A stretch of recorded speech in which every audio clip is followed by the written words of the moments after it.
Саламатсыңдар ма балалар? Онлайн сабағымызға қош келдіңдер. Дүниетану сабағын бастаймыз. Бүгінгі біздің басталғалы отырған бөліміміз менің мектебім деп аталады. Бүгінгі сабақтың оқу мақсаты мектептегі оқу және оқудан тыс әрекет түрлерін түсіндіру. Сабақтың басты мақсаты сен мектептің қандай болатынын, онда кімдер жұмыс істейтінін білетін боламыз.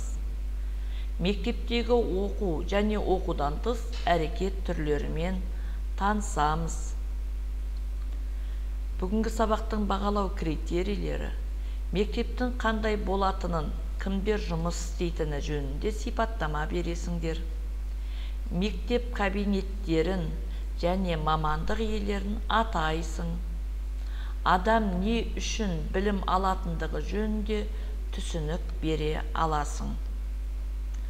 Балалар, суреттегі ғимараттарды атап өтейік. Дәріхана, көп қабатты тұрғын үй, мектеп, цирк ғимараты және тұрғын үй. Соның ішінде біздің бүгін тақырыбымызға қатысты сурет мектеп.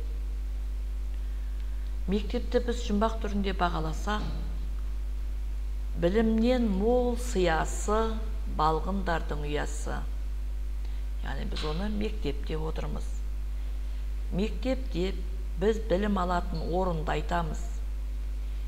Мектеп араб тілінен аударғанда жазу жазатын орын деген ұғымды білдіреді екен. Мектеп жарық әрі кең, бөлмелері, кабинеттері бар, оқушылардың білім алатын оқу орны. Кәне балалар, бәріміз осы мектепке шолу жасап көрейікші ойша. Мектепте қандай кабинеттер бар екен?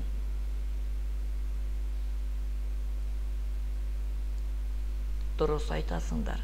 Мектепте оқу бөлмесі, информатика кабинеті, спорт залы, мектеп асханасы, кітапхана, дәрігер бөлмесі бар.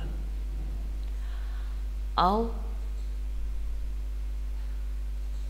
мектептерде қандай мамандық иелері отырады және олар қандай қызметтер атқарады екен? Мектептегі негізгі тұлға мұғалім. Ол білім берумен қатар ізденуге үйретеді, тәлім, тәрбие береді. Оқу бөлмесінде оқушылар және пән мұғалімдері болады. Информатика кабинетінде соңғы ақпараттық технологияны оқып, бұнда информатик пәні мұғалімдер сабақ береді. Спорт залында дене шынықтыру пәнінің мұғалімдері сабақ береді. Мектеп асханасында аспазшылар, кітапханада кітапханашылар, дұрыс айтасыңдар.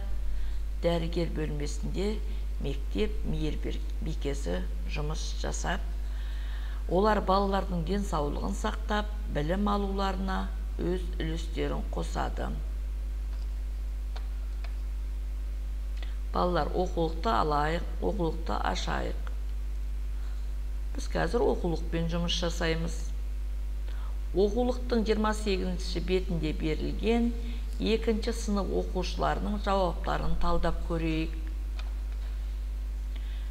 Дәурен, мен мектепке анамның мәжбүрлеуімен ғана барамын. Егер өз еркіме қойса, бармас едім. Ержан, менің мектепте оқып, білім алғым келеді. Мектепке бармасам да, оқитын едім. Серік, менің мектепке бару себебім, онда көп балалар бар.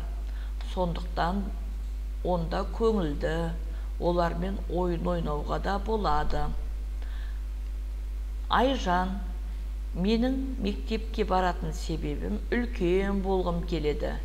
Мектепке барғанға дейін кішкентай болғанмын. Сәуле, менің мектепке бару себебім білім алуым керек. Білімсіз еш нәрсеге қол жеткізе алмайсың. Қалай ойлайсыңдар балалар? Адам не үшін білім алуы керек?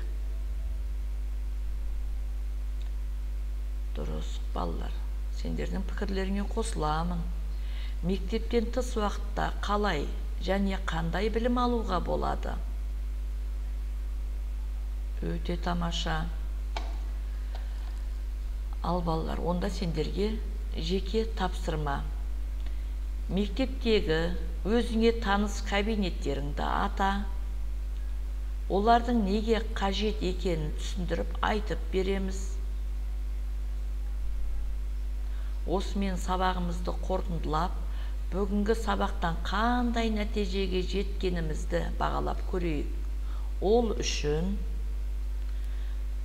әр сөйлем бойынша өзіңізге плюс, минус таңбалары арқылы баға беріңіз. Мектептің қандай болатынына, кімдер жұмыс істейтіні жөнінде сипаттама бере аламын. Мектеп кабинеттерін және мамандық иелерін айта аламын.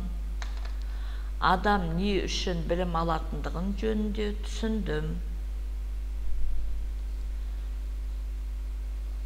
Олай болса балалар, SMS арқылы кері байланыс береміз. SMS арқылы жауап берулеріңе болады. Рахмет балалар, сау болыңдар.